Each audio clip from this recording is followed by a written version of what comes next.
I was working out here in this kind of crazy tangle of shrubs and brambles and all this kind of stuff, and I thought, I'm going to pause and actually share with folks the process that I'm in the middle of right now. It might be helpful or interesting for people that are designing polycultures or functional guild relationships and want to think about what management looks like.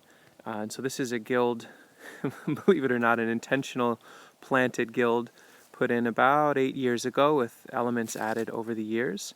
And right now what I'm doing is here in late January, I'm using a little battery-powered electric chainsaw to go through and cut back this dominant element, which is an autumn olive, which yes, I did plant. It's a cultivar variety that I got from Oikos Tree Crops a number of years ago. It makes beautiful fruit. For those of you dead set against autumn olive, that's fine. For those of you that are on the fence, this is an amazing nitrogen fixing plant, really great nectar source for honeybees, medicinal, delicious fruit. It's a trellis you can grow crops on, and since this is a key position in the center of all this chaos, now that I'm getting ready to cut this back, to pollard it back so that it'll re-sprout, but to make it subdominant, it's now going to release a lot more light to some other elements in here. So let me unravel what all that means. So if I look at this scene from this angle, we are to the west of this guild. I'm looking more or less due east, so that way south.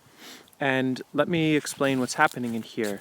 We've got the autumn olive, which I already called out, which is that element in the middle, intentionally placed in the middle, knowing that it would grow very quickly and that I could cut it back, which is what I'm doing now, to release light and nitrogen to the other key players. Just to the south of it, but certainly overwhelmed by the potency and shade provided by the autumn olive, is the next level of succession, which is this really nice Russian hawthorn. It has a partner, so this is to the south and west of the autumn olive.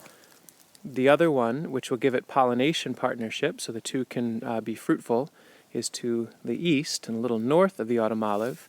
And I knew full well that planting them closely together, the hawthorns would be a little bit suppressed by light, but they're being fueled with nitrogen from the autumn olive. And this cutback will mean that next year, boom, the hawthorns will rocket and be able to be the dominant element. And from then on, autumn olive will be subdominant to them. Likewise, so let's see, as I come a little bit further south, the edge of this guild is set to Rovata red currants.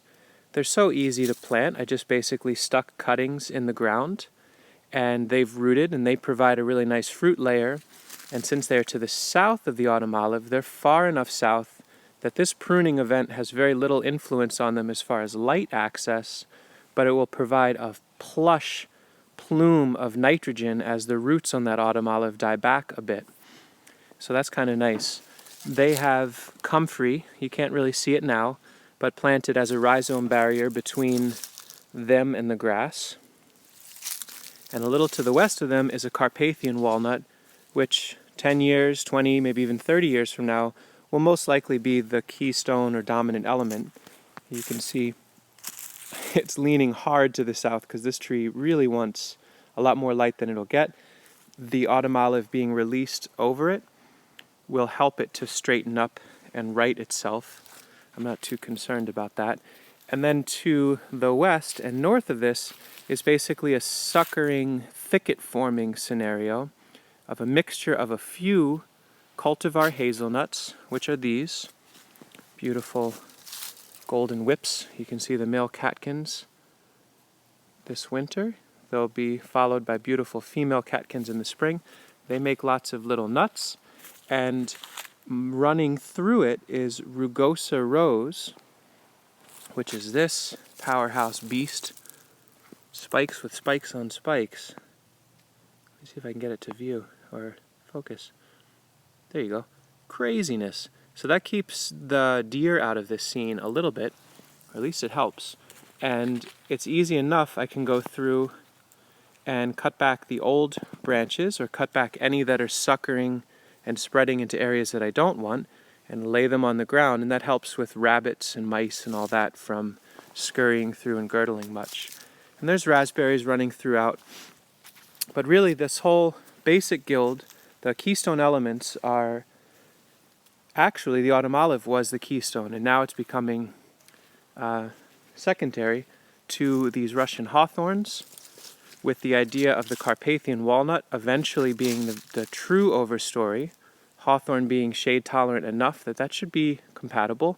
There's another Carpathian walnut on the northern side, and then we've got our thicket in here, which are all shade tolerant and mobile, and so they'll adjust as time, over time as they need to. And then to the south and east is a thicket of raspberries and mints.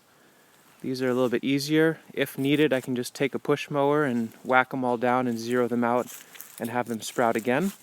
But for now, they're just basically allowing this guild to be in the island of the lawn that it is, but ever creeping outward. So it's like planting all of these mobile, upward succession, longer-term perennials in a way where they can slowly but surely creep out into a lawn and remove the lawn and create more and more food and medicine kind of as an automatic gesture.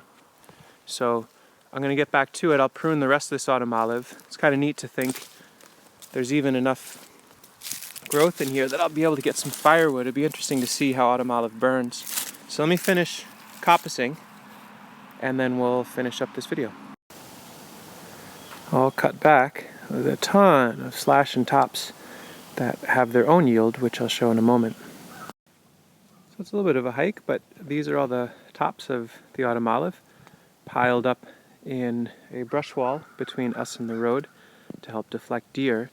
You can see a pollarded, thorny honey locust, which I'll talk about in another guild video. And so there's yet another yield of pruning this back. It's just a little bit more fence line. You can see it's a bit of a hike, but I go through my nursery space, and just over there is where that autumn olive is. So just about 5 minutes, maybe 10 minutes of work in total, and it's all cut back. Tops have been moved into the brush wall. A little firewood set aside for us to experiment with and see how that burns. And the autumn olive is now stimulated to grow quite a bit this next season. You can see this is the younger shoot wood that they put off, and now that this has been cut back pretty hard, I left some stubs here or there, partially to keep it above the deer browse, so it's like a mini pollard. But these shoots I cut right above them, so it should send out a ton more. And autumn olive as an early succession crop will most likely, this looks like fruiting buds on these already, so it should make a decent fruit set this year on the wood that remains and put out a whole bunch of new fresh wood, presenting a really thick production right at human height, easy to access. And our hawthorns and Carpathian walnuts, the hazelnut, the rugosa rose, the raspberry, and all the other members of this guild will benefit from a huge influx of light and a huge plume of nitrogen released from the autumn olive. So it's a way of working with this plant in the spirit of how it operates in the ecosystem and designing with its behaviors in nature rather than fighting it. Thanks for watching.